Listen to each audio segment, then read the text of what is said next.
नमस्कार दोस्तों, कैसे हैं आप लोग। 28 अक्टूबर 2022 के डेली न्यूज़ एनालिसिस और एडिटोरियल एनालिसिस में आपका स्वागत है। कौन कौन सी इंपॉर्टेंट न्यूज़ है।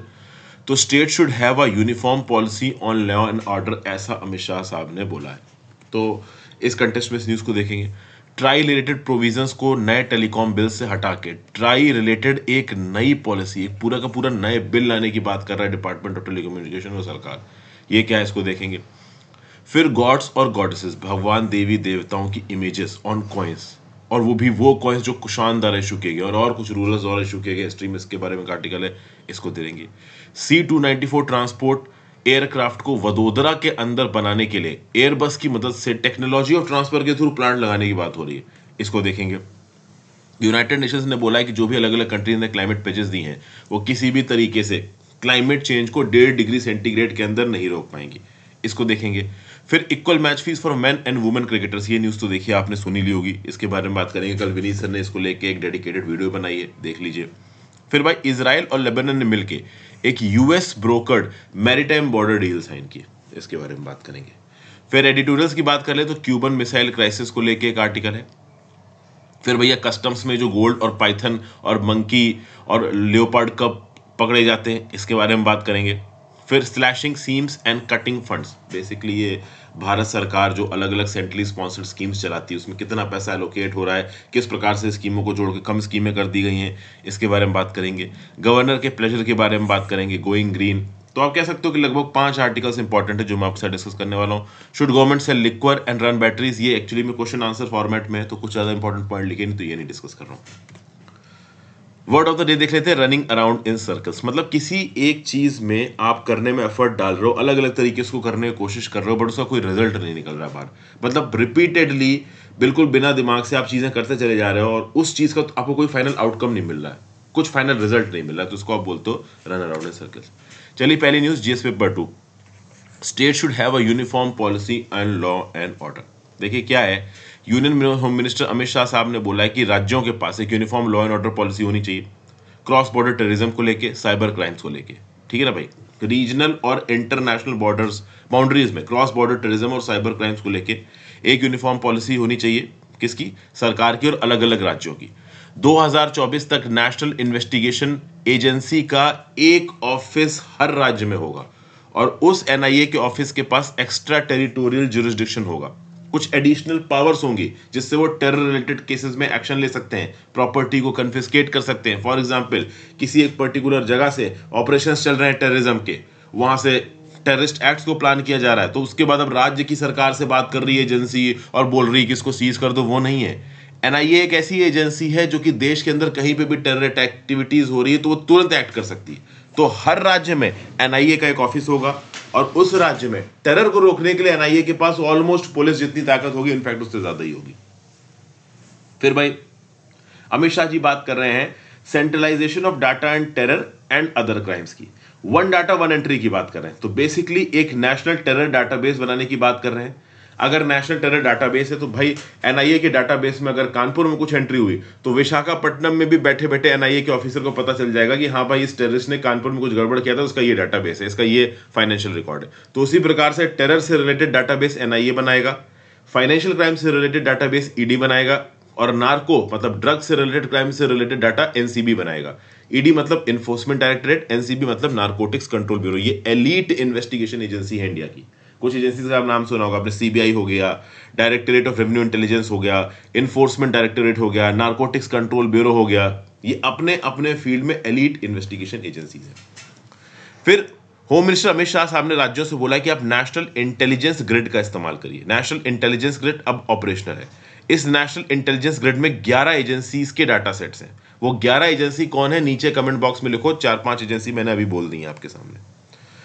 अमित शाह जी का बोलना है कि क्राइम्स अब बदल रहे हैं, बॉर्डरलेस हो रहे हैं, तो इन बॉर्डरलेस क्राइम्स को टैकल करने के लिए अलग अलग राज्यों को आपस में कोऑर्डिनेट करना पड़ेगा। अब अलग एक राज्य की पुलिस अलग एक्ट करेगी, दूसरे राज्य की पुलिस अलग करेगी, तो उतनी देर में तो टेररिज्म और ड्रग पेडलिंग करने वाला गायब बोलेगा।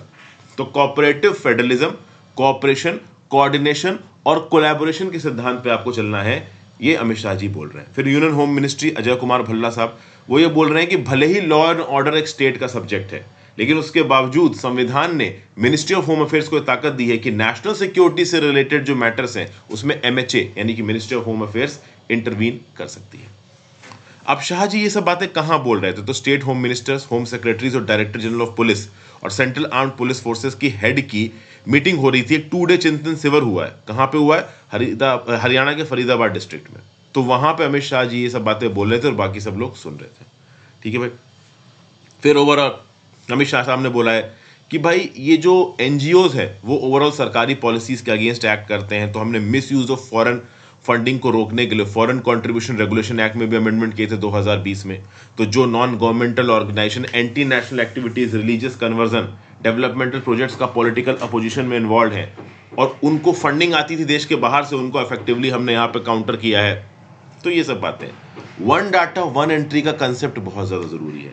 अलग अलग राज्य आपस में जब तक डाटा की प्रॉपर तरीके से शेयरिंग नहीं कर पाएंगे तब तक ओवरऑल हम अगर देखें, प्लस अलग अलग राज्य की पुलिस को सेंट्रल एजेंसीज जैसे कि डीआरआई हो गई, एनसीबी हो गई, एनआईए हो गई, इनके साथ मिलकर काम करना चाहिए। सिक्योरिटी फोर्सेस जैसे कि CAPF, central armed police forces के साथ मिलकर काम करना चाहिए। फिर भाई जो खासकर बॉर्डर स्टेट्स हैं, बॉर्डर और कोस्टल स्टेट्स को भी यहाँ पे एक्टिवली ओवरऑल अपनी सिक्योरिटी में इन्वॉल्व होना है।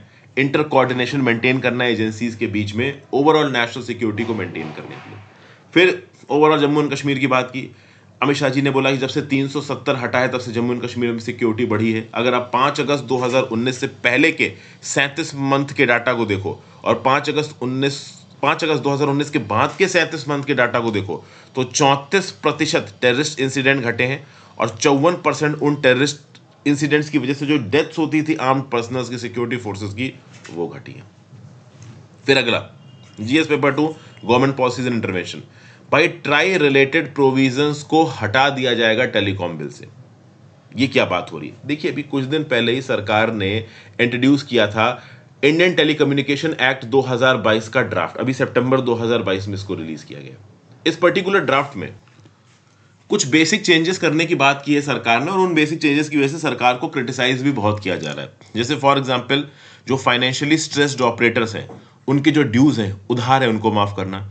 अब ओवर द टॉप जो प्लेटफॉर्म्स है जैसे अमेजन हो गया, नेटफ्लिक्स हो गया, इन सब को चलाने के लिए भारत सरकार से लाइसेंस लेना। जैसे टेलीकॉम सर्विसेज चलानी है ना आपको, जैसे फॉर एग्जांपल अब वोडाफोन को अपना नेटवर्क चलाना है टेलीकॉम का, तो भारत सरकार से परमिशन लगेगी भाई, ट्राई से परमिशन लगेगी, डिपार्टमेंट ऑफ टेलीकॉम से परमिशन लगेगी। ऐसे नहीं चला सकते आप।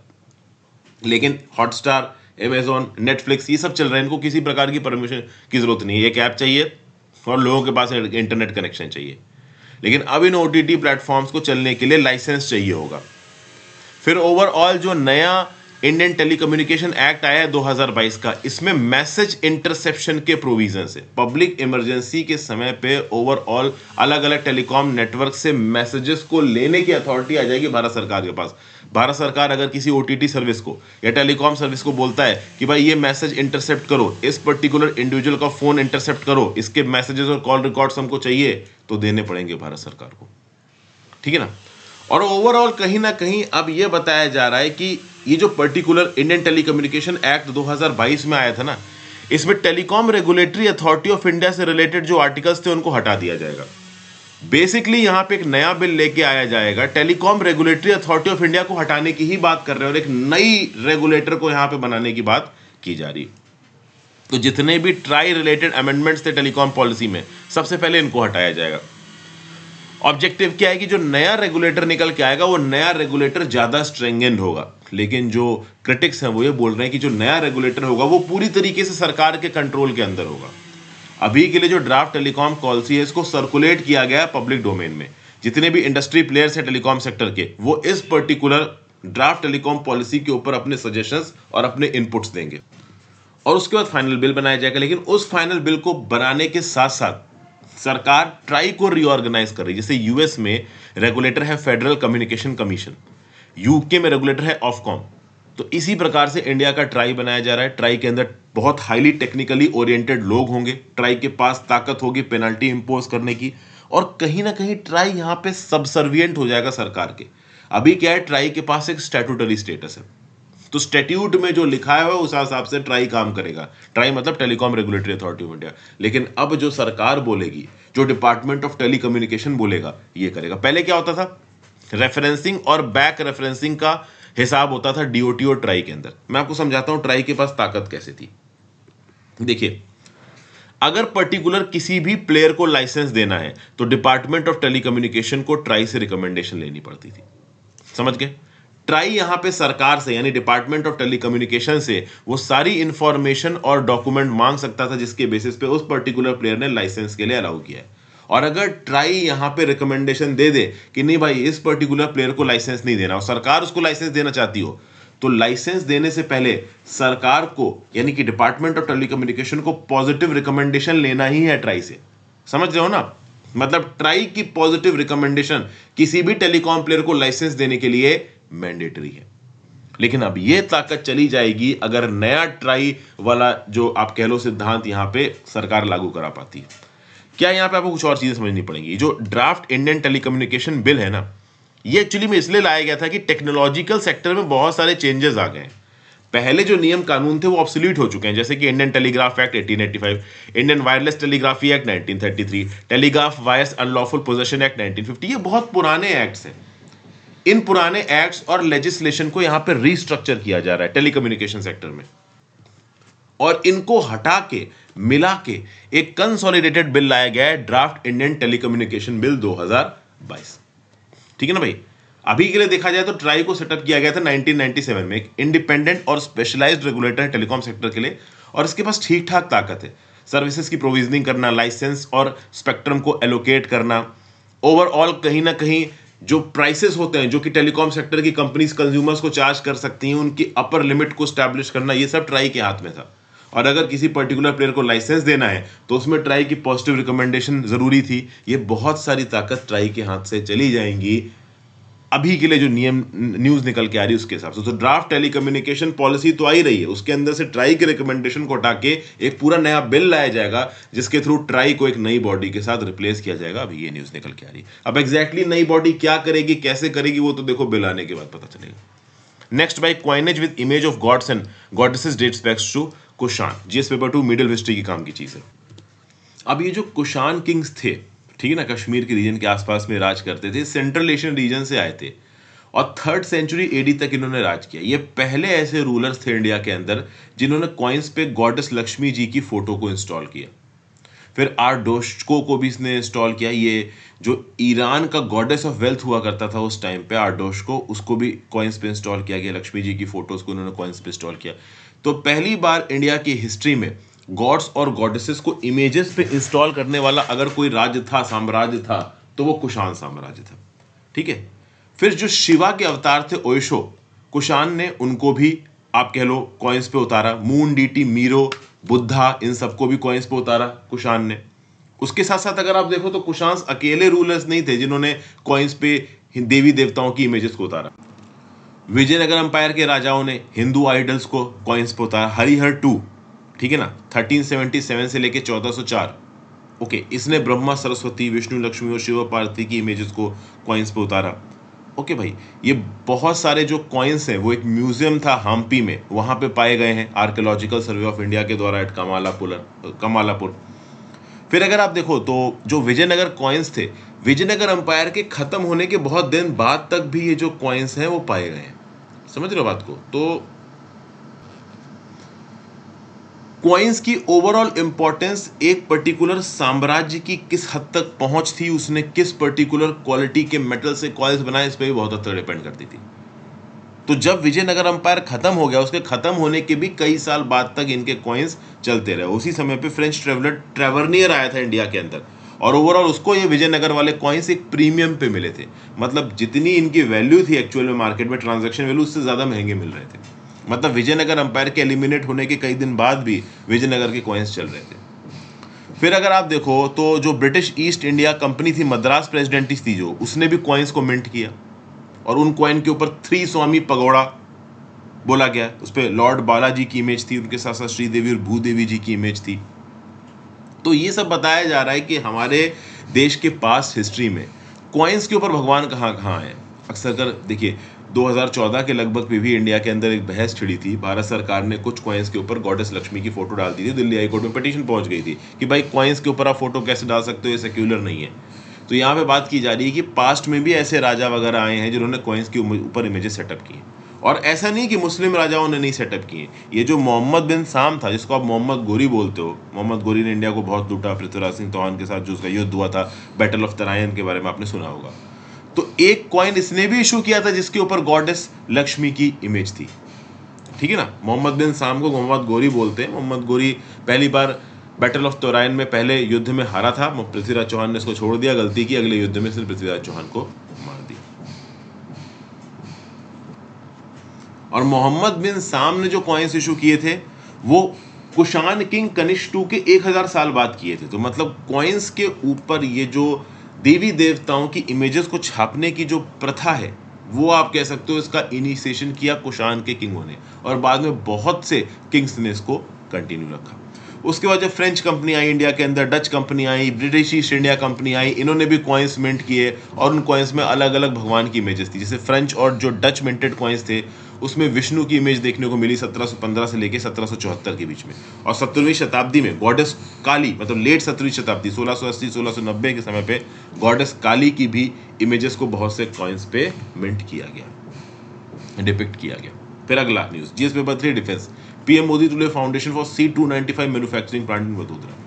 देखिए क्या, C295 ट्रांसपोर्ट एयरक्राफ्ट बनाया जाएगा किसके द्वारा? टाटा एडवांस सिस्टम लिमिटेड के द्वारा, TASL के द्वारा। और TASL को उसको बनाने की टेक्नोलॉजी कौन देगा? तो एयरबस नाम की कंपनी ये टेक्नोलॉजी देगी। इसका प्लांट बनाया जाएगा गुजरात में वडोदरा नाम के शहर पे, और इसका फाउंडेशन स्टोन रखा जाएगा नरेंद्र मोदी जी के द्वारा 30 अक्टूबर को। अभी के लिए इंडिया के अंदर लेगेसी एवरो एयरक्राफ्ट सर्विस में इंडियन एयरफोर्स की, इनको रिप्लेस करेंगे C295 एयरक्राफ्ट। और अभी के लिए शुरुआत में 56 ऐसे C295 एयरक्राफ्ट का कॉन्ट्रैक्ट रखा गया है जो कि इंडिया के अंदर बनाए जाएंगे, ठीक है। तो पहले जो 16 C295 एयरक्राफ्ट इंडिया के अंदर आएंगे वो आएंगे सितंबर 2023 से अगस्त 2025 के बीच में। मेड इन इंडिया जो एयरक्राफ्ट है C295 वो लॉन्च होंगे सितंबर 2026 में और 2021 तक कंप्लीट हो जाएंगे। 2026 से लेके 2021 तक सालाना हम 8 C295 एयरक्राफ्ट ट्रांसपोर्ट वाले इंडिया के अंदर बनाएंगे, ठीक है ना भाई। और ओवरऑल एयरबस कंपनी इंडिया को अपना कॉन्ट्रैक्ट पूरा करने के बाद इन जहाजों को इंडिया के अंदर बना के दूसरी कंट्रीज को भी एक्सपोर्ट कर सकती है, जिन कंट्रीज को एक्सपोर्ट करने में इंडिया को कोई ऑब्जेक्शन नहीं है। समझ गए भाई? अच्छा, ओवरऑल इन जहाजों को इंडिया के अंदर इंपोर्ट करने के लिए कोई रिस्ट्रिक्शन नहीं लगाई है मिनिस्ट्री ऑफ डिफेंस ने, लेकिन मिनिस्ट्री ऑफ डिफेंस ने यह बोला कि जितना हो सके उतना ओवरऑल डिफेंस इक्विपमेंट्स को इंडिया के अंदर बनाओ। ओके, अब अगर आप देखो तो अभी के लिए इंडिया के पास 56 एवरो ट्रांसपोर्ट एयरक्राफ्ट है जो कि इंडिया ने 1960s में प्रपोज किए थे। अब क्या है कि एवरो एयरक्राफ्ट पुराने हो रहे हैं, तो भारत सरकार को, मिनिस्ट्री ऑफ डिफेंस को यह पता है कि भाई हमें ओवरऑल इन एयरक्राफ्ट्स को रिप्लेस करने की जरूरत पड़ेगी। तो मई 2013 में एक रिक्वेस्ट फॉर प्रपोजल इशू किया गया भारत सरकार के द्वारा दुनिया भर की फर्म्स को, लेकिन यहां पे केवल एक बिड आई और वो बिड थी एयरबस की और TASL की कि हाँ भाई ये C295 एयरक्राफ्ट बनाएंगे। इस बिड को पेरूज किया मिनिस्ट्री ऑफ डिफेंस ने और फाइनली इसको अप्रूवल दिया गया डिफेंस एक्विजिशन काउंसिल के द्वारा मई 2015 में। आप बोलोगे बिड रेस की 2013 में अप्रूव किया गया 2015 में, तो देखिए बहुत से टेक्निकल पैरामीटर्स चेक करने होते हैं। आर्मी, नेवी, एयरफोर्स सबके साथ चेक किया जाता है, हमारी ऑपरेशनल रिक्वायरमेंट्स को पेरूज किया जाता है, पैसे वगैरह की चीज़ें देखी जाती हैं, कौन सा इक्विपमेंट कहाँ बनेगा, कितने रुपए में आएगा, किस प्लांट में बनेगा, कब तक मार्केट में उतरेगा, कितना पैसा है, ठीक है ना। बाहर की कंट्रीज जो ट्रांसपोर्ट एयरक्राफ्ट चला रही है उसमें कितना पैसा लग रहा है, पूरी कंपैरिजन की प्रक्रिया होती है, आसान नहीं होती, समय लगता है इसमें। फिर आप देखो सितंबर 2021 में मिनिस्ट्री ऑफ डिफेंस ने 21,935 करोड़ की डील साइन की। शुरुआत हुई 2013 में और हम पहुंच चुके हैं सितंबर 2021 में। तो 21,935 करोड़ की deal air defence and space Spain के साथ साइन की हुई, Airbus defence and space Spain के साथ। और ये बोला गया कि C295 MW एयरक्राफ्ट 56 हम खरीदेंगे। कौन खरीदेगा? इंडिया खरीदेगा। इसमें बहुत से एयरक्राफ्ट इंडिया के अंदर बनाए जाएंगे थ्रू टेक्नोलॉजी ट्रांसफर। तो मतलब एयरबस जो डिफेंस एंड स्पेन कंपनी है ये TASL के साथ अपनी टेक्नोलॉजी शेयर करेगी और वडोदरा के प्लांट में ये पर्टिकुलर एयरक्राफ्ट बनाए जाएंगे। C295 एयरक्राफ्ट में कुछ बहुत अच्छी बातें, इसकी फ्यूल एफिशिएंसी अच्छी है, ये टेक ऑफ और लैंडिंग कर सकता है एक छोटे रनवेज पे।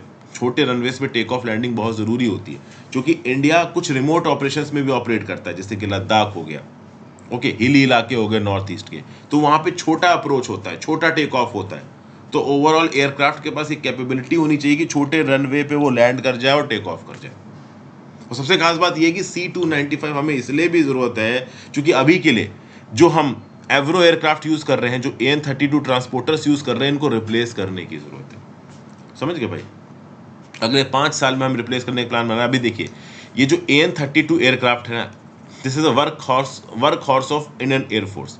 ऑलरेडी 100 है सर्विस में, 2032 तक रहेंगे, उसके बाद भी रह सकते हैं। तो अभी हम इफेक्टिव तरीके से C-295 बनाएंगे, तब जाके कहीं हम 2025 तक इनफ C-295 हमारे पास होंगे ताकि हम AN-32 को और एवरो एयरक्राफ्ट को रिटायर कर सकते हैं। ये जो C-295 एयरक्राफ्ट है, ये 5 से 10 कैपेसिटी का एयरक्राफ्ट है। 71 पैसेंजर्स को टेक्टिकल ट्रांसपोर्ट कर सकता है, 50 पैराट्रूपर्स को ट्रांसपोर्ट कर सकता है। ठीक है ना भाई?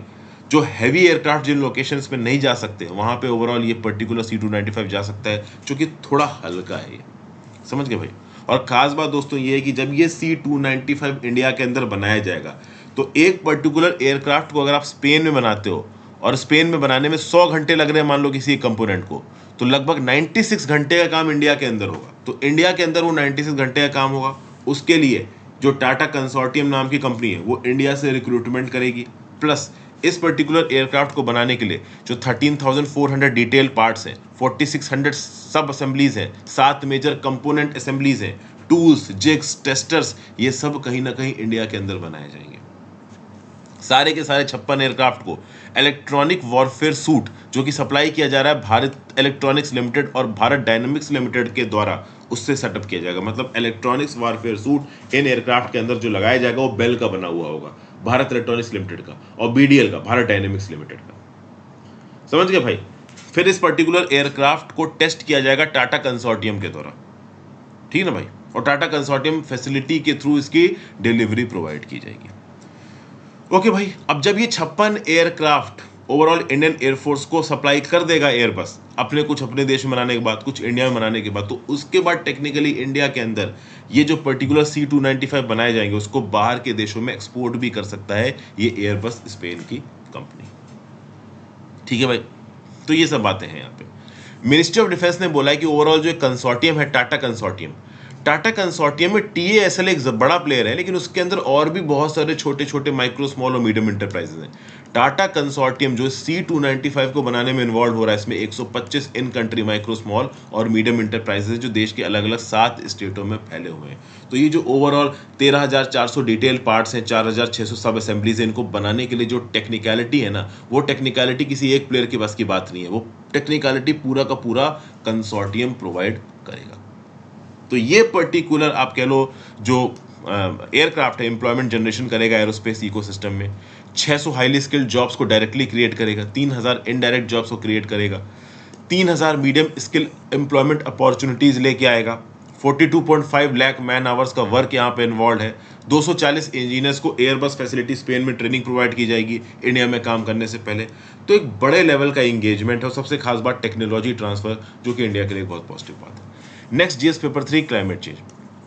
UN ने ये बोला है कि अभी तक जो भी अलग अलग कंट्रीज ने क्लाइमेट प्लेजेस दिए हैं, they are nowhere near to limit the temperature rise to 1.5 degree centigrade. देखिए, जो टेम्परेचर राइज हो रहा है, हम चाहते हैं कि वो 1.5 डिग्री सेंटीग्रेड पे आके रुक जाए, लेकिन UN रिपोर्ट ये बोल रही है कि भाई देखिए, 1.5 डिग्री सेंटीग्रेड अभी के जो क्लाइमेट प्लेजेस किए हैं देश की अलग अलग कंट्रीज ने, देखिए 2015 में पेरिस क्लाइमेट डील साइन हुई थी, 190 नेशंस ने प्लेजेस ली थी, कंबाइंड प्लेजेस ली गई थी, और उन पर्टिकुलर प्लेजेस के हिसाब से देखा जाए तो हम क्लाइमेट राइज को 1.5 डिग्री सेंटीग्रेड तक नहीं रोक पाएंगे। हम मैक्सिमम रोक पाएंगे उनको तो 2.5 डिग्री सेंटीग्रेड तक रोक पाएंगे, और 2.5 डिग्री सेंटीग्रेड तक अगर क्लाइमेट चेंज हो गया तो ऐसे enhanced heat wave storms, floods आएंगे जिनको हम रिवर्स नहीं कर पाएंगे। इनफैक्ट अगर हम 1.5 डिग्री सेंटीग्रेड तक क्लाइमेट चेंज को ना रोक पाए तो उसके बाद इरिवर्सिबल क्लाइमेट चेंजेस आएंगे। अभी तक 1.2 डिग्री सेंटीग्रेड की ग्लोबल वार्मिंग हो चुकी है, और इस 1.2 डिग्री सेंटीग्रेड में ही इतनी हीट वेव और स्टॉर्म और फ्लड आ चुके हैं कि पूरी दुनिया परेशान है। जस्ट इमेजिन कि अगर 2.5 डिग्री सेंटीग्रेड की क्लाइमेट वार्मिंग हो गई, ग्लोबल वार्मिंग हो गई, तो भगवान मालिक है क्या होने वाला। UN क्लाइमेट एक्सपर्ट्स का यह बोलना है कि सेंचुरी के एंड तक क्लाइमेट राइज को अगर 1.5 डिग्री सेंटीग्रेड तक रोकना है तो जरूरी यह है कि दुनिया भर की कंट्रीज जो 2010 में एमिशन कर रही थी, 2030 तक 45% कम एमिशन करें। लेकिन प्रॉब्लम यह है कि 2010 में जो एमिशन हो रहा था 2030 तक उससे 10.6% ज्यादा एमिशन होगा, ये समझ में आ रहा। 2010 में तो टेक्निकली 2010 में जो क्लाइमेट एमिशंस हो रहे थे 2030 तक वो 45% कम होने चाहिए, लेकिन अभी जिस रेट के हिसाब से क्लाइमेट एमिशंस बढ़ रहे हैं 2010 में जो क्लाइमेट एमिशंस थे उससे 10.6% ज्यादा एमिशंस होंगे 2030 में। तो इस हिसाब से तो ऐसा इरिवर्सिबल क्लाइमेट चेंज आएगा जिसको हम संभाल ही नहीं पाएंगे। तो क्या है कि भाई 6 से 18 नवंबर को शर्म अल शेख इजिप्ट में यूएन क्लाइमेट मीटिंग होने वाली है, और पेरिस के जो टेम्परेचर गोल्स 2015 में बातचीत हुई थी उन्हीं टेम्परेचर गोल्स के ऊपर फिर से बातचीत होगी। अलग अलग कंपनीज अपनी रिन्यूड प्लेजेस देंगी, अब वो रिन्यूड प्लेजेस इनफ होंगी नहीं होंगी वो अपने आप में एक बड़ा सवाल है।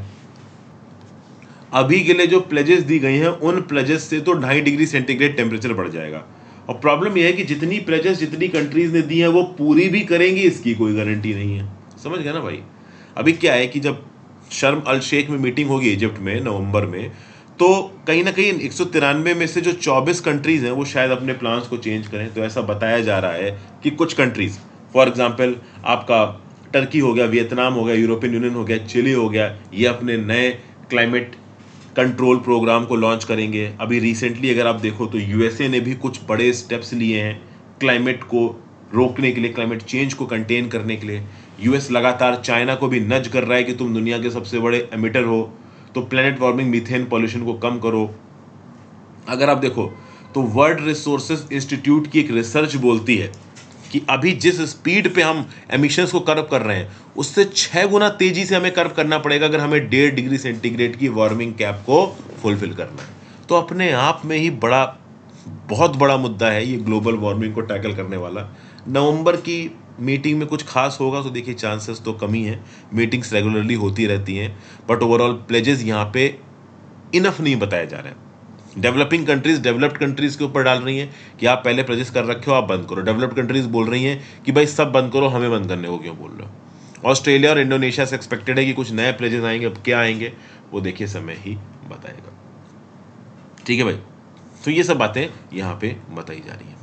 1.5 डिग्री सेंटीग्रेड तक का अगर क्लाइमेट एडिशन हो जाता है, उससे ज्यादा हो जाता है, तो इकोसिस्टम्स में कोलैप्स देखने को मिलेगा, क्लाइमेट सिस्टम में इरिवर्सिबल शिफ्ट्स देखने को मिलेंगे, बहुत ज्यादा लॉस एंड डैमेज होगा। और ये लॉस एंड डैमेज उन कंट्रीज को ज्यादा होगा जो वल्नरेबल है और जिन्होंने क्लाइमेट एमिशंस किए भी नहीं। फॉर एग्जांपल एक कंट्री है मॉरिशस। अब मॉरिशस पूरी तरीके से समुंदर से घिरा हुआ आइलैंड है। मॉरिशस ने तो कोई बहुत ज्यादा क्लाइमेट एमिशन किए भी नहीं, बट ग्लोबल वार्मिंग के चलते मॉरिशस के कोस्टल इलाके पहले डूबेंगे। तो Mauritius is just one example. मतलब ओवरऑल टेक्निकली वो कंट्रीज बहुत ज्यादा नुकसान पे होंगी जो कि हिस्टोरिकली इन एमिशंस के लिए उतनी रिस्पॉन्सिबल भी नहीं रही हैं।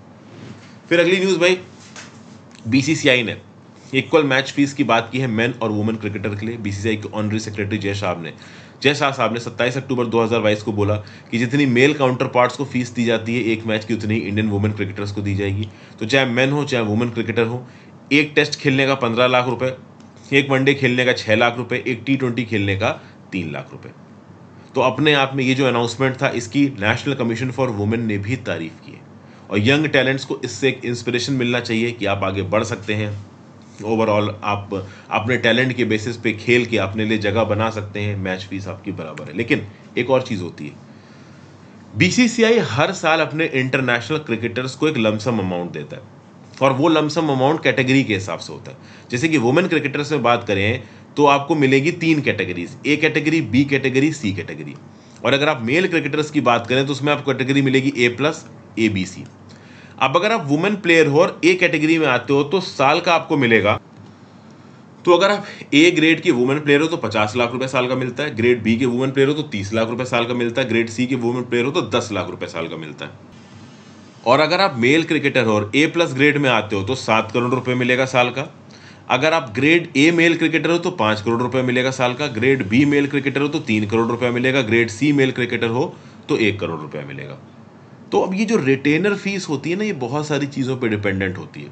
जैसे मैच फीस आपने बराबर कर दी तो टेक्निकली तो ये बोलना चाहिए कि ग्रेड ए में अगर मेंस क्रिकेटर को 7 करोड़ मिल रहा है तो फिर वुमेन्स क्रिकेटर को भी मिलना चाहिए। अब वो कॉल तो देखिए बीसीसीआई लेगा, लेकिन ओवरऑल कौन से गेम को कितनी बड़ी क्वांटिटी में लोग देखते हैं, किस हद तक उसमें कॉमर्शियल कॉन्ट्रैक्ट्स इन्वॉल्व होते हैं, इस बेसिस पे भी जो रिटेनर वाले रेट होते हैं साल के फिक्स किए जाते हैं। लेकिन कुछ पॉजिटिव चीज़ें यहाँ पे वुमेन्स क्रिकेट के लिए निकल के आ रही। बीसीसीआई की एनुअल जनरल मीट में डिसाइड किया गया कि 2023 में वुमेन का आईपीएल भी होगा। इस पर्टिकुलर न्यूज़ के कंटेक्स्ट में विनीत सर ने डिटेल्ड वीडियो बनाई है, तो आप इस पर्टिकुलर वीडियो को भी जाके देख सकते हो, रिसेंट वीडियोज़ में आपको मिल जाएगी। फिर आज की आखिरी करंट अफेयर्स की न्यूज़ है जीएस पेपर 2 इंटरनेशनल रिलेशंस की, कि इजराइल और लेबनान ने एक US brokered maritime border deal sign की। तो इजराइल और लेबनान ने मिलकर एक यूएस ब्रोकर्ड एग्रीमेंट साइन किया है, जिससे वो अपनी मैरीटाइम बाउंड्री को तय करेंगे पहली बार। देखिए क्या है, यहाँ पे आपको लेबनान नजर आ रहा है और नीचे की तरफ आपको इजराइल नजर आ रहा है, और ये आपको एरिया ऑफ डिस्प्यूट नजर आ रहा है। अब ये एरिया ऑफ डिस्प्यूट लेबनान बोलता है हमारा है, इजराइल बोलता है हमारा है। वैसे तो टेक्निकली हिस्टोरिकली ज्यादा लड़ नहीं रहे थे, लेकिन 2011 के बाद से लड़ाई ज्यादा बढ़ गई, चूंकि इस पीस ऑफ वाटर में बहुत सारे गैस रिजर्व्स पाए गए, और ऑब्वियस सी बात है आप गैस को खंगाल के बेच के इंटरनेशनल मार्केट में खूब सारा पैसा कमा सकते हो। तो ओवरऑल ये गैस कौन खरीदेगा, कौन बेचेगा, कौन सा गैस फील्ड किसका, इन सब चीजों के लिए यहाँ पे डील साइन हुई। और यायर लैपिड साहब बोल रहे हैं कि तेल अवीव इजराइल के लिए एक बड़ी डील है। At the same point of time ये लेबनान के लिए भी बड़ी डील है, क्योंकि लेबनान की इकोनॉमी इस समय पे बिल्कुल टूटी हुई है। समझ गए? तेल अवीव इजराइल इसलिए खुश है क्योंकि देखिए टेक्निकली इजराइल और लेबनान अभी भी वॉर में है। 1948 में जब इजराइल बना था तब से लेके ऑफिशियली अभी तक इन दोनों के जो बीच की जंग है ना, वो जारी है। तो इजराइल तो बोल रहा है कि लेबनान अगर हमारे साथ डील कर रहा है, मतलब लेबनान हमारे पॉलिटिकल स्टेटस को यहां पे अप्रूवल दे रहा है। लेबनान की भी मजबूरी है। अब क्या है कि टेक्निकली लेबनान के लिए इन गैस रिजर्व्स का एक्सप्लोरेशन करना बहुत मुश्किल हो रहा है इजराइल के होते हुए। एक फ्रेंच कंपनी है जो कि लेबनान के बिहाफ पे कना गैस फील्ड में गैस की माइनिंग कर सकती है, बट इजराइल के अपोजिशन के चलते वो कर नहीं पा रही है। तो इस कंटेक्स्ट में यूएस इन्वॉय एमोस हॉटस्टीन, इसने बैठ के यहाँ पे एक नेगोशिएशन ब्रोकर की है, किसके बीच में, लेबनान के बीच में और इजराइल के बीच में। और ओवरऑल ये जो ब्रोकर्ड नेगोशिएटेड सेटलमेंट निकल के आ रहा है, इसकी तारीफ यूएस प्रेसिडेंट जो बाइडेन ने भी करी है। टेक्निकली देखा जाए तो दोनों कंट्रीज के बीच में कोई भी डिप्लोमेटिक रिलेशन नहीं रहे हैं सिंस इजराइल क्रिएशन इन 1948। अब इजराइल का कह रहा था कि भैया हम तो अपने गैस फील्ड से गैस का माइनिंग करेंगे। अब यहाँ पे जो हिजबुल्लाह नाम का ग्रुप है लेबनान के अंदर, एक पॉलिटिकल ग्रुप है। वैसे तो हिजबुल्लाह को बहुत सारी यूरोपियन कंट्रीज एक टेररिस्ट ग्रुप बोलते हैं, लेकिन मैं बता दूं हिजबुल्लाह लेबनान के अंदर एक लीगल पॉलिटिकल ग्रुप है। लेबनान की सरकार में हिजबुल्लाह के बहुत सारे लोग हैं। तो ठीक है ना, किसी के लिए आतंकवादी तो किसी के लिए स्वतंत्रता सेनानी, वो वाली परिभाषा यहाँ पे चल रही। सब लोग अपने अपने इंटरेस्ट के हिसाब से लोगों को डेजिग्नेट करते हैं। अब यहाँ पे हिजबुल्लाह ने इजराइल को धमकी दी थी कि भाई अगर तुमने बातचीत किए बिना, एग्रीमेंट साइन किए बिना यहाँ पे गैस की माइनिंग की तो हम तुम्हारे ऊपर अटैक करेंगे। फाइनली यहाँ पे अगर आप देखो तो पॉलिटिकल नेसेसिटीज के चलते इजराइल लेबनान ने एक एग्रीमेंट कर लिया। लेबनान के लिए मजबूरी है, इनकी इकोनॉमी कंप्लीट कोलैप्स में। तो अगर लाइन 23 के आसपास अगर मांडवली हो जाती तो एक तो मैरीटाइम बॉर्डर क्लियर हो जाएगा, ऊपर से ये क्लियर हो जाएगा कि कौन से गैस फील्ड से कौन गैस निकालेगा और कितना पैसा किसके पास जाएगा। लेबनान के जो फॉरेन मिनिस्टर हैं अब्दुल्ला बाओ हबीब, इन्होंने अल जजीरा को बताया कि भाई लेबनीज पीपल को काफी उम्मीद है कि लेबनान एक गैस प्रोड्यूसिंग कंपनी बन जाए, और गैस और ऑयल प्रोड्यूसिंग कंट्रीज स्पेसिफिकली बहुत रिच मानी जाती है। ठीक है भाई, और लेबनान के पास ठीक ठाक गैस रिजर्व्स हैं, तो इन ऑफशोर गैस रिजर्व से गैस निकाली गई, अच्छा खासा पैसा कमाया जा सकता है। तो इजराइल को पूरे राइट्स मिल चुके हैं कैरिश फील्ड को एक्सप्लोर करने के। तो भाई इजराइल के पास पूरे राइट्स हैं इस डील के अंदर कैरिश फील्ड को एक्सप्लोर करने के। कैरिश फील्ड के अंदर लगभग 2.4 trillion cubic feet natural gas reserves हैं, और लेबनान को पूरे राइट्स मिल गए हैं कना गैस फील्ड से गैस निकालने के। कना गैस फील्ड और कैरिश गैस फील्ड ये दोनों इस एरिया ऑफ डिस्प्यूट के अंदर आते हैं।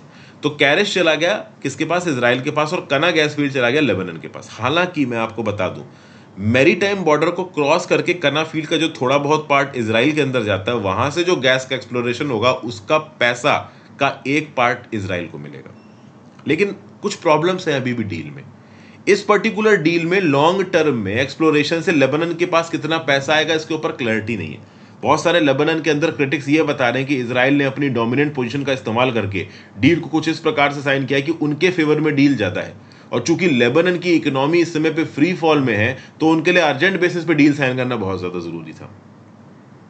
तब बहुत सारे इश्यूज हैं, बट फाइनली अगर देखा जाए तो पॉलिटिकली और लीगली डील साइन हो गई है इजराइल और लेबनान के बीच में। इससे लॉन्ग टर्म पीस आएगा, स्टेबिलिटी आएगी और दोनों कंट्रीज के पास पैसा भी आएगा। ठीक है भाई, तो इस पर्टिकुलर एग्रीमेंट से इजराइल और लेबनान के जो ऑफशोर गैस फील्ड्स के ऊपर क्लेम है वो रिजॉल्व हो गए हैं। उसके साथ साथ मैरीटाइम बाउंड्री भी यहाँ पे ओवरऑल डिमार्केट होती सी नजर आ रही है। ठीक है, कैरिश गैस फील्ड ये एक मेजर सोर्स ऑफ फ्रिक्शन था और ये अभी के लिए इजराइल के पास आ गया है। 2011 में मेडिटेरेनियन सी में जब ये सारे फील्ड्स पकड़े गए थे, ढूंढे गए थे, डिस्कवर हुए थे, उसके बाद से डिस्प्यूट शुरू हुआ था। सिर्फ पानी के लिए कोई नहीं लड़ता, ठीक है ना, लेकिन पानी के अंदर जब कोई ऐसा रिजर्व निकल आता है तो सब लड़ने लगते हैं यहाँ पे। और ये लड़ाई 2011 के बाद से इंटेंसिफाई हो गई। लेबनान बोल रहा है हमारे, इजराइल बोल रहा है हमारे, कहीं से भी प्रॉपर तरीके से कॉमर्शियल एक्सप्लोरेशन हो नहीं पा रहा था। फाइनली एक डील साइन हो गई तो ये कॉमर्शियल एक्सप्लोरेशन शुरू हो जाएगा। ठीक है भाई, ये सब चीजें यहाँ पे बताई जा रही है। एडिटोरियल्स पे आ जाते हैं। क्यूबन मिसाइल क्राइसिस से रिलेटेड पहला एडिटोरियल। देखिए, यूक्रेन रशिया वॉर में जो मिसमैनेजमेंट हो रहा है इसको लेके ओवरऑल यहाँ पे एक आर्टिकल है। क्या है इस पर्टिकुलर वॉर में, यूक्रेन वॉर में किसी को नहीं पता है कि किस प्रकार से खत्म होगा। ना रशिया को पता है किस प्रकार से खत्म होगा, ना यूक्रेन को पता है इस प्रकार से खत्म होगा। ठीक है ना वोलोदिमीर ज़ेलेंस्की या उनके वेस्टर्न पार्टनर्स और ना ही व्लादिमीर पुतिन को ये पता है आगे क्या होने वाला है। पुतिन ने आनंद फानंद में 4 प्रोविंसेस अपने नाम पे कर ली और अब चाहते हैं वॉर बंद हो जाए। यूक्रेन बोल रहा है वॉर तो बंद करूंगा ही नहीं, लड़ता रहूंगा। कुल मिला के किसी ने नहीं सोचा था कि यूक्रेन इतने भयंकर तरीके से सामने आएगा। रशिया का बोलना है कि हम यूक्रेन से नहीं लड़ रहे हैं, हम तो ये नाटो वेस्टर्न कंट्रीज से लड़ रहे हैं। नाटो बोल रहे हैं हम तो सामने सामने नहीं लड़ रहे हैं, बट हम यूक्रेन को तो सपोर्ट प्रोवाइड करेंगे, रशिया गलत कर रहा है। अब सबसे खास बात यह कि Russia too strong to lose है, मतलब इतना ताकतवर देश है कि हार नहीं सकता, और Ukraine too weak to win है, मतलब वो इतना कमजोर है कि जीत तो नहीं सकता, भले ही वो रशिया को नाको चने चबवा रहा है। तो कुल मिला के हालत बहुत खराब है और हम पहुंच गए हैं न्यूक्लियर डेटरेंस के एज पे। देखिए, न्यूक्लियर डेटरेंस क्या है कि ठीक है हम आपस में एक दूसरे के साथ जंग लड़ रहे हैं लेकिन न्यूक्लियर वेपन का इस्तेमाल नहीं करेंगे, इसको आप बोलते हो न्यूक्लियर डेटरेंस। ठीक है, लड़ाई करेंगे और न्यूक्लियर, जैसे फॉर एग्जांपल 2 लोगों के बीच में हाथापाई हो रही है, तो हाथापाई हो रही है कि घुसड़ चलाएंगे, लात चलाएंगे, लेकिन भैया चक्कू का इस्तेमाल नहीं करेंगे, बंदूक का इस्तेमाल नहीं करेंगे, तो इसको आप बोलते हो डेटरेंस, कि किसी एक लड़ाई में भी आपको एक लिमिट रखनी है। लेकिन जब आप न्यूक्लियर वेपन यूज कर लोगे तो न्यूक्लियर डेटरेंस गायब हो जाएगा और वो अपने आप में बहुत डेंजरस है। और इसके हिस्टोरिकल इंस्टेंसेस को यहाँ पे ऑथर बता रहा है। जैसे for example Cuban missile crisis हुई थी अक्टूबर 1962 में, ऑलमोस्ट न्यूक्लियर वॉर के एज पे पहुंच गई थी दुनिया। आपको पता है कि कोल्ड वॉर के समय पे एक खेमा था यूएसए, दूसरा खेमा था यूएसएसआर, दोनों एक दूसरे के साथ आईबॉल कन्फ्रंटेशन कर रहे थे। 16 अक्टूबर 1962 को यूएस के प्रेसिडेंट जॉन एफ कैनेडी को पता चला कि यूएसएसआर मीडियम और इंटरमीडिएट रेंज न्यूक्लियर मिसाइल्स को लगा रहा है क्यूबा में। जब जैसे ही यूएसएसआर की न्यूज पता चली यूएसए को, बहुत सारे कैनेडी के एडवाइजर जाके बोलने लगे एक काम करो यूएसएसआर के ऊपर न्यूक्लियर बम दाग दो। अब भाई ओवरऑल एक न्यूक्लियर बम दागना की डिसीजन लेने की अथॉरिटी प्रेसिडेंट के पास है यूएस के। यूएस के प्रेसिडेंट ने थोड़ा दिमाग लगाया और उन्होंने बोला कि नहीं भाई, इन्वेजन ठीक नहीं है, न्यूक्लियर स्ट्राइक रशिया के अगेंस्ट सही नहीं है, क्योंकि यूएस को भी पता था कि अगर हम रशिया के ऊपर न्यूक्लियर स्ट्राइक करेंगे तो पलट के हमारे न्यूक्लियर स्ट्राइक होगी, रशिया भी बर्बाद हो जाएगा, यूएस भी बर्बाद हो जाएगा। तो इसीलिए जॉन एफ कैनेडी ने क्या बोला, रॉबर्ट कैनेडी जो उसका भाई था, उसको यह बोला कि यार बैक चैनल से सोवियत एम्बेसडर एनातोली डोब्रिनिन से बात करो। उसके साथ साथ जॉन एफ कैनेडी ने यहाँ पे क्या किया कि एक नेवल क्वारंटीन लगा दिया क्यूबा का, मतलब क्यूबा आइलैंड के चारों तरफ नेवल शिप्स खरीद दिया यूएसए के। नेवल शिप्स ऑफ यूएसए की परमिशन के बिना ना कुछ क्यूबा से बाहर निकल सकता था, ना कुछ क्यूबा के अंदर जा सकता था। फाइनली अगर आप देखो तो बैक चैनल बातचीत हुई, सोवियत का जो प्रीमियर था निकिता क्रूशेव और जो जॉन एफ कैनेडी थे यूएसए के, इनके बीच में बातचीत हुई और फाइनली सोवियत न्यूक्लियर मिसाइल्स और एयरक्राफ्ट को वापस हटाया गया क्यूबा से। ठीक है ना, और यूएस ने एश्योरेंसेस दी कि ठीक है भाई, आप क्यूबा से मिसाइल्स हटा रहे हो, हम क्यूबा की टेरिटोरियल इंटीग्रिटी और सोवरेनिटी को नुकसान नहीं पहुंचाएंगे। समझ गए? क्यूबा बिल्कुल यूएस के बैकयार्ड में, नीचे की तरफ है, साउथ ईस्ट में। तो क्यूबा के अंदर अगर सोवियत वाले अपनी मिसाइल स्टेशन कर देंगे तो दिमाग तो खराब हो जाएगा यूएस का। तो ऑलमोस्ट यहां पे एक न्यूक्लियर वॉर अवर्ट हो गया था। दोनों प्रीमियर्स ने आपस में बातचीत की, बैक चैनल टॉक्स हुई और कहीं ना कहीं चीजें रिजॉल्व हुई। लेकिन मैं आपको एक बात बता दूं, बैक एंड से भी कुछ ऐसे बहुत से इवेंट्स हुए थे जो ओवरऑल कहीं ना कहीं वॉर एफर्ट्स को, पीस एफर्ट्स को तोड़ सकते थे। जैसे फॉर एग्जांपल 27 अक्टूबर को एक यूएस सर्वेलेंस फ्लाइट उड़ी क्यूबन एयर स्पेस में। अब वो सर्वेलेंस फ्लाइट एग्जैक्टली क्यों उड़ी, एक्सपर्ट्स ये बोलते हैं ये चेक करने के लिए कि क्यूबा में से मिसाइल हटी कि नहीं हटी। और इस पर्टिकुलर सर्वेलेंस फ्लाइट को सोवियत एयर डिफेंस फोर्सेस ने गिरा दिया। इसमें मेजर रुडोल्फ एंडरसन थे जिनकी मृत्यु हो गई। अब आप कह सकते हो कि ये सर्वेलेंस था, लेकिन एक प्रोवोकेटिव सर्वेलेंस था। यूएस ने जब एश्योरेंसेस दी थी कि वो क्यूबा की सोवरेनिटी को नुकसान नहीं पहुंचाएंगे, तो उन्होंने पहली बार में सर्वेलेंस फ्लाइट उड़ाई क्यों, इसके ऊपर क्वेश्चन आता है। ठीक है, दूसरी बात, ये जो पर्टिकुलर रुडोल्फ एंडरसन का जहाज नीचे गिराया गया, इसको नीचे गिराने की परमिशन निकिता क्रूशेव ने नहीं दी। तो क्या होता है ना, यहां पे एक्चुअली में बताने की क्या कोशिश की जा रही है। एक और इवेंट बता दूं, फिर मैं आपको इसका मैसेज बताता हूं। एक सोवियत न्यूक्लियर आर्म्ड सबमरीन थी B-59, ठीक है ना। यूएस के जहाज समुद्र की सरफेस के ऊपर थे और ये जो Soviet nuclear armed submarine B-59 थी समुद्र के नीचे थी। दोनों लोगों को पता चल गया कि भाई यूएस के जहाज को पता चल गया कि नीचे एक सबमरीन है, सबमरीन को पता चल गया कि ऊपर यूएस के जहाज है। दोनों एक दूसरे के प्रति बहुत डिस्ट्रस्टफुल थे कि कोई भी अटैक कर सकता है। तो जो आप कह लो कैप्टन वैलेंटिन सेवेत्स्की था। अब क्या है कि क्यूबा के चारों तरफ वाटर्स में एक नेवल क्वारंटाइन लगा रखा था यूएस ने। यह बात सोवियत सबमरीन को नहीं पता थी। सोवियत सबमरीन को लगा कि जो यूएस के वॉरशिप आए हैं हमें मारने के लिए हैं। तो सोवियत सबमरीन का जो कमांडर था उसने बोला है कि भाई न्यूक्लियर अटैक कर दो अपनी सबमरीन से इन शिपों के ऊपर। लेकिन उसी पर्टिकुलर सोवियत सबमरीन में जो दूसरा कैप्टन था वैसिलो अर्किपो, उसने वीटो कर दिया डिसीजन को। क्या होता है कि सोवियत जो भी डिप्लॉयमेंट्स होते हैं, खासकर सबमरीन में जो डिप्लॉयमेंट होते हैं, उसमें 2 टॉप ऑफिसर्स होते हैं और वो 2 टॉप ऑफिसर्स ही अगर किसी स्ट्राइक के लिए अप्रूवल देंगे यूनानिमस वे में, तो ही स्ट्राइक होगी। एक ऑफिसर ने बोल दिया कि नहीं भाई यहां पे अटैक नहीं करना। अगर कल की डेट में सोचो वो जो सबमरीन और यूएस वॉरशिप एक दूसरे के सामने खड़े थे, वो अपने लीडर से बात नहीं कर रहे हैं। ना यूएस वॉरशिप वाला कैनेडी से बात कर रहा है, ना सोवियत सबमरीन वाला निकिता क्रूशेव से बात हो रही है। वो सामने बैटल फ्रंट में एक दूसरे के सामने खड़े हैं। और यहां पे इंडिविजुअल कमांडर्स का डिसीजन भी बहुत मैटर करता है। अगर मान लो वो सोवियत सबमरीन यूएस वॉरशिप के ऊपर अटैक कर देती, यूएस वॉरशिप पलट के ऊपर अटैक कर देते, तो निकिता क्रूशेव और जॉन एफ कैनेडी को पता ही नहीं चलता और यहां पे न्यूक्लियर वॉर शुरू हो जाता। समझ रहे हो? तो इस प्रकार की जो वॉर वाले इवेंट्स होते हैं ना, इसमें कब क्या कैसे हो जाए मालूम नहीं पड़ेगा। और जरूरी नहीं है कि हर क्राइसिस को टॉप लेवल का लीडर रिजॉल्व कर पाए। जैसे फॉर एग्जांपल इंडिया पाकिस्तान के बीच में जंग चलती है, तो शहबाज शरीफ और जो बाजवा उधर बैठा है पाकिस्तान में, और हमारे मोदी जी जो हैं, इनकी बातचीत हुए बिना भी हो सकता है ग्राउंड लेवल पे जब आर्म्ड फोर्सेस एक दूसरे के सामने खड़ी हो, तो कोई एक ऐसा डिसीजन हो जाए जो कि कहीं ना कहीं ग्राउंड लेवल पे वॉर को बहुत गंदे डायरेक्शन में ले जाए। तो इसीलिए इंटरनेशनल जो वॉर है उनको अवॉइड करना बहुत ज्यादा जरूरी है, क्योंकि कब किस हिसाब से चीजें पलट जाएंगी आपको मालूम नहीं। ठीक है ना। और ऐसे बहुत से इवेंट हुए थे 1962 की क्यूबन मिसाइल क्राइसिस में। एक और बात है, सीक्रेट तरीके से यूएस ने और 150 न्यूक्लियर वॉर हेड को डिप्लॉय कर रखा था क्यूबा में, और इसके बारे यूएसएसआर ने, और इसके बारे में यूएस को पता नहीं था। जो क्यूबा में मिसाइल्स लगी थी यूएसएसआर की, यूएस ने बोला हटा लो, यूएसएसआर ने हटा लिया। लेकिन उसके अलावा 150 और मिसाइल्स थी जो कि चुपके से लगा रखी थी क्यूबा के अंदर। किसने? यूएसएसआर ने। क्यूबा के जो लीडर्स थे वो बोले थे यार ये मिसाइलें मत हटाओ, ये ओवरऑल क्यूबा की सिक्योरिटी के लिए इंपॉर्टेंट थी। बट ठीक है, फिर भी यूएसएसआर ने समझदारी दिखाई और ओवरऑल इन मिसाइल्स को वहां से हटा दिया। जो प्रीमियर निकिता क्रूशेव थे, उन्होंने बोला कि भाई हम सारी न्यूक्लियर मिसाइल्स हटाना चाहते हैं, कल की डेट में कोई फ्यूचर एस्केलेशन ना हो जाए, क्योंकि अगर उस समय पे यूएसएसआर का न्यूक्लियर वॉर हो जाता तो पूरी दुनिया ही ऑलमोस्ट खत्म होने की कगार पे पहुंच जाती। तो 1962 की क्यूबन मिसाइल क्राइसिस से एक बात तो क्लियर हो जानी चाहिए यूएसए को भी और यूएसएसआर को भी कि वॉर देखो भाई इनके इंटरेस्ट में है नहीं। तो न्यूक्लियर सिग्नलिंग करने के अलावा चीजों को सॉर्ट आउट करो, वो ज्यादा सही है। अब क्या है, यहां पे यूएसए डायरेक्ट यूएसएसआर से वॉर नहीं लड़ रहा है, लेकिन हाँ कहीं ना कहीं इस वॉर के लिए यूएसए रिस्पॉन्सिबल है। यूएसए ने नाटो की मेंबरशिप को एक्सपैंड किया और उस नाटो की मेंबरशिप के चलते रशिया एप्रीहेंसिव हुआ। और रशिया में एक पागल बैठा था व्लादिमीर पुतिन नाम का, उसने यूक्रेन के ऊपर 2014 में एक जंग सी छेड़ दी। और अभी के इस न्यूक्लियर वॉर में लगातार भाई न्यूक्लियर पोस्चरिंग हो रही। रशिया बोल रहा है कि हम न्यूक्लियर अटैक कर सकते हैं अगर रशिया अपने यूक्रेन ने जंग नहीं बंद की। यूक्रेन यहाँ पे डर्टी बॉम्ब इस्तेमाल कर सकता है, ऐसा रशिया बोल रहा है। अब ओवरऑल ये क्राइसिस कहीं ना कहीं एक लिमिट से बाहर ना चली जाए, और एक लिमिट से बाहर जाती ही नजर आ रही है, क्योंकि कोई भी साइड यहाँ पे शांत बैठने को तैयार नहीं है। किसी ने भी ये एक्सपेक्ट नहीं किया था, इनफैक्ट रशिया ने तो ये एक्सपेक्ट नहीं किया था कि यूक्रेन का रिस्पॉन्स इतना बेलिजरेंट, इतना खतरनाक होगा।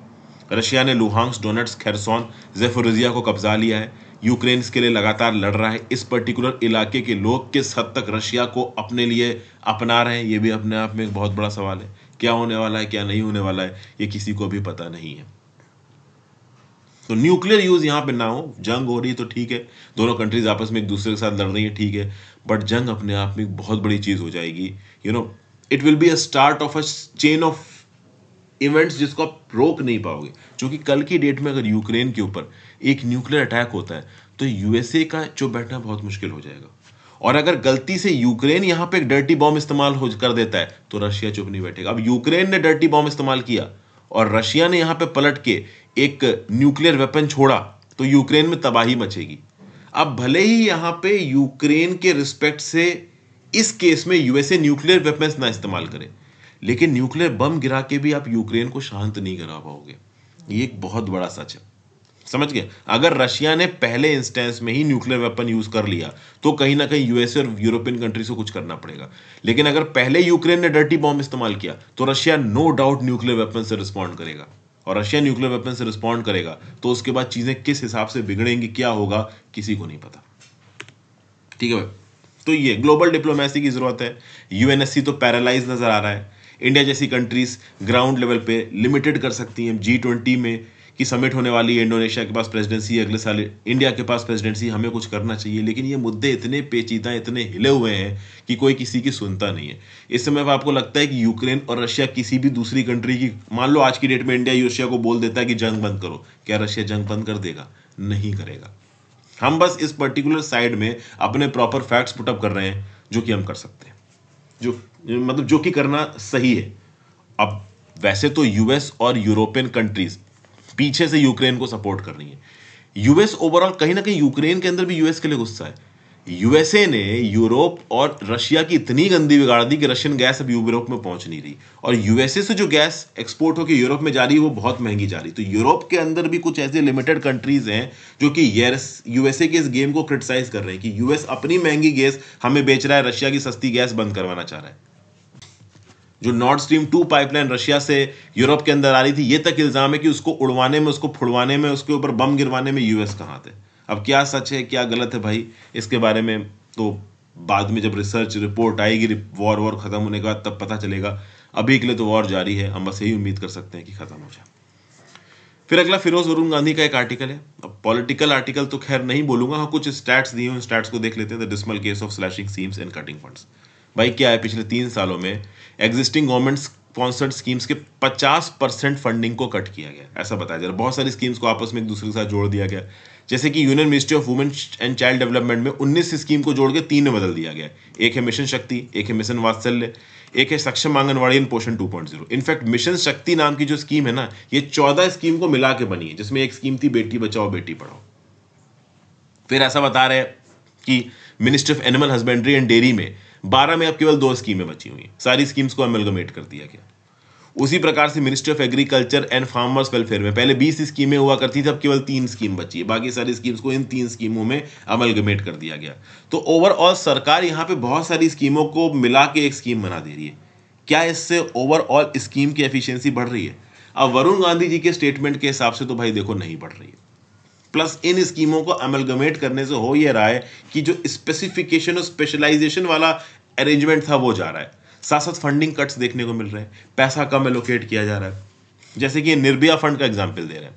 निर्भया फंड 2013 में बनाया गया था public safety of women in public spaces में, मतलब वुमेन की सेफ्टी को पब्लिक स्पेसेस में बचाने के लिए। अब 1 साल में 1000 करोड़ रुपए एलोकेट किया गया निर्भया फंड को। तो 2013 से लेकर 2016 तक सालाना 1,000 करोड़ रुपए एलोकेट हो रहा था। 2021-22 तक 6,214 करोड़ रुपए एलोकेट हो चुके थे निर्भया फंड को। इन 6,214 में सरकार ने एक्चुअली खर्च करने के लिए सैंक्शन किए 4,138। इस 4,138 में 2,922 करोड़ रुपए खर्च किए गए हैं। 660 करोड़ रुपए ministry of women and child development को दिए गए। लेकिन इस 660 करोड़ रुपए जो कि women and child development ministry को दिए गए, इसमें से जुलाई 2021 तक केवल 181 करोड़ रुपए खर्च किया गया। इनफैक्ट एक और डाटा यहां पे वरुण गांधी जी दे रहे हैं, जून 2022 में 1.2 लाख करोड़ जो फंड्स थे सेंट्रल गवर्नमेंट स्पॉन्सर्ड स्कीम्स के, सरकार ने सैंक्शन तो कर दिए लेकिन वो बैंकों में पड़े हुए थे, उस पर इंटरेस्ट इनकम आ रही थी, ग्राउंड लेवल पे खर्चे नहीं जा रहे थे। इन स्टैट्स को आपको याद करने की जरूरत नहीं, बेसिकली वरुण गांधी साहब ये बोल रहे हैं कि सेंट्रली स्पॉन्सर्ड स्कीम बनाई जाती है, उसके लिए पैसे का लेट डिस्बर्समेंट होता है, जब डिस्बर्समेंट हो भी जाता है तो एंड में उसको जल्दी खर्चा नहीं जाता है, लंबे समय तक वो पैसा सरकार के लिए इंटरेस्ट अर्न करता है। तो ओवरऑल सेंट्रली स्पॉन्सर्ड स्कीम में जो पैसा एलोकेट किया जा रहा है उसका क्वांटम कम हो गया और उसके साथ साथ उसका डिसबर्समेंट कम है, उसका ग्राउंड लेवल पे यूटिलाइजेशन और एक्सपेंडिचर कम है। फिर आगे क्या बताया जा रहा है कि भैया फर्टिलाइजर सब्सिडी की बात करो तो फर्टिलाइजर सब्सिडी कम हो रही है पिछले कुछ सालों में। 2020-21 में सरकार फर्टिलाइजर्स पे स्पेंड करती थी 1,27,921 करोड़। फाइनेंशियल ईयर 2021 में सरकार ने एलोकेट किए लगभग 79,529 करोड़, बाद में रिवाइज कर लिया 1,40,000 करोड़ चूंकि पैंडेमिक था। और फाइनेंशियल ईयर 22-23 में सरकार ने एलोकेट किए 1,05,000 करोड़। सोचिए फाइनेंशियल ईयर 21-22 में सरकार ने फर्टिलाइजर में एलोकेट किए थे 1,40,000 करोड़ और 22-23 में 1,05,000 करोड़, 21-22 से 35% कम। एक तो यूक्रेन रशिया वॉर के चलते फर्टिलाइजर इंपोर्ट इंडिया के अंदर गिर गया है, ऊपर से इंटरनेशनल मार्केट में फर्टिलाइजर के दाम इतने ज्यादा हैं, उसके बाद से भी सरकार यहां पे फर्टिलाइजर सब्सिडी को कम कर रही है। तो किसानों के पास एग्रीकल्चर ऑपरेशन के लिए फर्टिलाइजर कहां से आएगा। फिर मनरेगा के अंदर आने वाले सरकार ने पैसे को कम किया है, गरीब कल्याण रोजगार अभियान के अंदर आने वाले सरकार के पैसे को कम किया, मतलब जो भी इन पर्टिकुलर स्कीम्स के अंदर अलॉटमेंट हो रहा था सरकार के द्वारा उस अलॉटमेंट के क्वांटम को कम किया गया। और ये चीज हेल्थ केयर सेक्टर में भी देखने को मिलती है, वाइल्ड लाइफ हैबिटेट डेवलपमेंट में भी देखने को मिलती है। प्रोजेक्ट टाइगर में भी फंडिंग को कम किया गया है। 2018-19 में प्रोजेक्ट टाइगर की फंडिंग थी 323 करोड़, 2020-21 में हो गई 194 करोड़। तो सरकार यहां पे फंडिंग कम करके चीजें अच्छा नहीं कर रही है। इस समय पे थोड़ा इकोनॉमिकल कह लो ना डाउन साइजिंग के टाइम्स हैं, चीजें बहुत ज्यादा हिली हुई है मार्केट में। तो इस समय पे अगर आप स्कीम्स को कम करोगे और फंड्स को काटोगे तो उसका अल्टीमेट बर्डन लोगों को ही झेलना पड़ेगा। ये पर्टिकुलरली इस आर्टिकल में बताया गया। फिर कस्टम से रिलेटेड एक आर्टिकल है, देखिए क्या है कि ये जर्नलिस्ट के पर्सपेक्टिव से आर्टिकल है। तो एक जर्नलिस्ट बता रहा है कि भाई चेन्नई कस्टम्स में हर दूसरे से तीसरे हफ्ते में इनके पास एक ना एक न्यूज आती रहती है। ओवरऑल जो पैसेंजर्स हैं वो रेक्टम में गोल्ड की स्मगलिंग करते हैं। रेक्टम आप समझ सकते हैं बॉडी का कौन सा पार्ट होता है, तो वहां पे गोल्ड रख के लोग ले आते हैं और ये बड़ी कॉमन मोडस ऑपरेंडी है। हर बार वो जो बंदा है वो अपने रेक्टम में ही गोल्ड रख के आता है और 1-1 किलो गोल्ड रख लेता है, भगवान वाली के कैसे। बड़े ही एक्सपर्ट किस्म के लोग होते हैं ये। अब कस्टम ऑफिसर से जब ये पूछा गया कि भाई आप कैसे पता करते हो कि कोई एक पर्टिकुलर इंडिविजुअल गोल्ड लेके आ रहा है या कोई जानवर स्मगल करके लेके आ रहा है या कोई प्रोहिबिटेड आइटम लेके आ रहा है, तो ओवरऑल जो कस्टम ऑफिसर है वो कहता है कि भैया हमें 40 से 50 पैसेंजर्स के इनपुट होते हैं।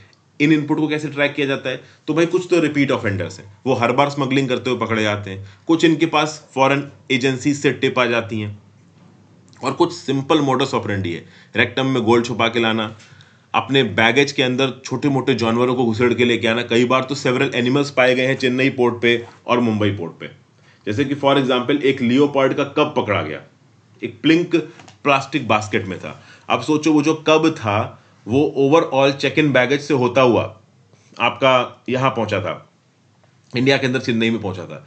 अगर मान लो मतलब वो कब तो घबरा ही गया होगा सामान के अंदर बैठे बैठे, और अगर मान लो मिड एयर वो कब पैसेंजर्स के बीच में निकल आता तो किस लेवल का बवाल होता, वो अपने आप में एक बड़ी बात है। बैगेज एग्जामिनेशन के समय पे कई बार मंकी मिल गए, जैसे कि एक बार बैगेज एग्जामिनेशन हुआ तो स्कैनिंग में एक डॉल की फोटो आई, फिर दूसरी स्कैनिंग में वो डॉल की फोटो का ओरिएंटेशन बदल गया, जब खोल के देखा तो उसके अंदर से मंकी निकला, बंदर निकला।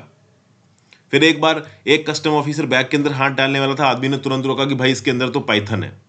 तो कुल मिला के ओवरऑल ये कस्टम्स में गोल्ड का सीज होना, पाइथन का सीज होना, मंकीज का सीज होना, एनिमल्स का सीज होना, ये बड़ी आम बात है। फिर भाई स्केट बोर्ड्स, ये MP3 players, transformers of fan heaters, Motors of cars, ये सब तो देखो अक्सर कर मिलते ही हैं। तो जर्नलिस्ट ने कस्टम ऑफिसर से पूछा कि सर आपको काम करने में मजा आता है क्या, तो कहता ठीक है आपको मेरी जॉब इंटरेस्टिंग लग सकती है, लेकिन आप सोचो कि हमें ऐसे बैगों में हाथ डालना पड़ता है जिसके अंदर सांप हो सकता है, जिसके अंदर बिच्छू हो सकता है, लियोपार्ड का कब हो सकता है, तो जॉब कभी कभी डेंजरस भी हो जाती है। फिर भाई लिमिट्स ऑफ प्लेजर की यहां पे बात हो रही है, गवर्नर के प्लेजर की बात की जा रही है कि भाई गवर्नर का प्लेजर। देखिए इस पर्टिकुलर टॉपिक के बारे में मैं ठीक ठाक बात आपसे कर चुका हूं। वही केरला के गवर्नर आरिफ मोहम्मद खान साहब ने मिस्टर बाला गोपाल को बोला, चीफ मिनिस्टर को बोला कि मिस्टर बाला गोपाल से बोलो रिजाइन करें। चीफ मिनिस्टर ने बोला कि हम रिजाइन करने से नहीं बोलेंगे, तुम्हारे पास ये ताकत नहीं है। एक्चुअली में ये पूरा मुद्दा कैसे उठा तो मैं आपको बता चुका हूं। सुप्रीम कोर्ट ने APJ Abdul Kalam technological university के जो वाइस चांसलर था उसको हटा दिया। अब जिस बेसिस पे सुप्रीम कोर्ट ने हटाया उसी बेसिस पे 9 और यूनिवर्सिटीज के वाइस चांसलर्स को रिजाइन करने को बोल दिया गवर्नर ने, शो कॉज नोटिस इशू कर दिए गए। तो इस बात को लेके जो केरला सरकार के बाकी मिनिस्टर्स थे वो आरिफ मोहम्मद खान के अगेंस्ट बोलने लगे। तो एजुकेशन मिनिस्टर ने अगेंस्ट बोला, लेबर मिनिस्टर ने अगेंस्ट बोला। अब जब बाला गोपाल ने अगेंस्ट बोल दिया तो बाला गोपाल को तो सीधे बोला कि तुम रिजाइन करो, तुम्हारे पास मेरी प्लेजर नहीं है। तो कुल मिला के as a chancellor of a university and as a governor, ये दो अलग अलग रोल्स हैं। एज अ यूनिवर्सिटी चांसलर आपका रोल अलग है गवर्नर का, एज द गवर्नर आपका रोल अलग है। तो गवर्नर आपका रोल है कॉन्स्टिट्यूशनल स्टेटस में, और एज अ यूनिवर्सिटी चांसलर आप स्टेट्यूटरी कैपेसिटी में काम कर रहे हो। तो इन दोनों रोल को इंटरमिक्स करने की जरूरत नहीं है। आरिफ मोहम्मद खान साहब यहाँ पे दोनों रोल्स को इंटरमिक्स कर रहे हैं, सही तरीके से काम नहीं कर रहे हैं। उसके साथ साथ एक और बड़ा इंपॉर्टेंट पॉइंट उठाया गया, यूनिवर्सिटी में वाइस चांसलर के अपॉइंटमेंट अगर यूजीसी की गाइडलाइंस के हिसाब से हो तो बेटर है। और यूजीसी का रेगुलेशन ये बोलता है कि एक कमिटी बननी चाहिए और कमिटी 4 से 5 नाम रिकमेंड करे। केरला के अंदर कमिटी बनकर केवल 1 नाम रिकमेंड कर रही थी। तो बेटर ये रहेगा कि ठीक है, केरला के जो governor as a chancellor capacity में जो कर रहे हैं वो तो ठीक है, वो राज्य की सरकार को चैलेंज कर रहे हैं, वो गलत है, ये बात बिल्कुल सही है। लेकिन at the same point of time राज्य की सरकार भी पूरी तरीके से यूनिवर्सिटी ग्रांट्स कमीशन के रिकमेंडेशन को फॉलो करके अपॉइंटमेंट करे तो ज्यादा बेहतर रहेगा। फिर आ जाते हैं अगला, गोई green, Tamil Nadu conservation climate change announcements are event card. देखिए क्या है भाई, तमिलनाडु ओवरऑल ग्रीन प्लानिंग बहुत जबरदस्त तरीके से कर रहा है। इस बार बहुत सारे ऐसे अनाउंसमेंट किए तमिलनाडु की सरकार ने जो कि क्लाइमेट कॉन्शियस और ग्रीनर बनाते हैं तमिलनाडु के अंदर। फॉर एग्जाम्पल अगर आप देखो तो record number of ecological zones के लिए रामसर साइट डिक्लेरेशन के लिए अप्लाई किया है तमिलनाडु ने। तमिलनाडु ने अपने इंटेंट को डिक्लेयर किया है कि वो 100 विलेजेस में ग्रीन पार्क्स को बनाएंगे। फिर तमिलनाडु ने बोला है कि अगस्त मलाई साउथ में हम एलिफेंट रिजर्व बनाएंगे, एक ड्यूगोंग कंजर्वेशन रिजर्व बनाया जाएगा पार्क बे में, एक नई बर्ड सेंचुरी बनाई जाएगी तिरुपुर में, इंडिया की पहली ever wildlife sanctuary slender loris की बनाई जाएगी दिंदीगुल और करूर डिस्ट्रिक्ट ऑफ तमिलनाडु के अंदर। मतलब तमिलनाडु यहां पे एनवायरमेंटल और इकोलॉजिकल प्रिजर्वेशन के लिए बहुत कुछ कर रहा है। और यह बताता है कि अगर आपके पास पॉलिटिकल विल है और उस पॉलिटिकल विल के थ्रू आप अपने पॉलिसी को प्रॉपर तरीके से ग्राउंड लेवल पे इंप्लीमेंट करते हो तो डेफिनेटली आप एक ग्रीनर लैंडस्केप बना सकते हो। लेकिन इसके लिए बहुत ताकतवर विल पावर चाहिए। अभी अगर देखो तो एक गवर्निंग काउंसिल बनाई गई है क्लाइमेट चेंज की, जिसमें एक्सपर्ट्स हैं मोंटिक सिंह अहलूवालिया, नंदन निलेकानी और एरिक सोलम। ये एक अच्छा इंटेंट है। इस इंटेंट के थ्रू क्लाइमेट चेंज मिशन को प्रॉपर तरीके से ग्राउंड लेवल पर पॉइंट इंप्लीमेंट करने की आप कह लो कुछ रिकमेंडेशन आ सकती है सरकार के पास। तो ये जो particular governing council on climate change बनाया गया है, ये basically state action plan on climate change को प्रॉपर गाइडेंस प्रोवाइड करेगा और इस गाइडेंस को प्रॉपर इंप्लीमेंटेशन के थ्रू ग्राउंड लेवल पे इंप्लीमेंट किया जाएगा। प्लस एक ग्रीन क्लाइमेट फ्रंट कॉर्पस भी यहां पे बनाया जाएगा, एक प्रकार का special purpose vehicle green Tamil Nadu green climate company यहां पे सेटअप की गई, जिसके 3 काम है, क्लाइमेट चेंज, तमिलनाडु ग्रीन और तमिलनाडु वेटलैंड्स। तो इन सब चीजों के थ्रू ओवरऑल तमिलनाडु अपनी सीरियस इंटेंट को दिखा रहा है इन्वायरमेंटल और इकोलॉजिकल प्रिजर्वेशन लाने के लिए, पॉल्यूशन को रोकने के लिए। अब कितना सक्सेसफुल होगा नहीं होगा वो आगे आने वाले समय में पता चलेगा। Thank you for watching friends, video को लाइक और शेयर कर दीजिएगा, इंस्टाग्राम पे फॉलो कर लीजिएगा, टेलीग्राम को ज्वाइन कर लीजिएगा, ज्यादा से ज्यादा लोग लेक्चर को शेयर करें। Have a great day, good bye.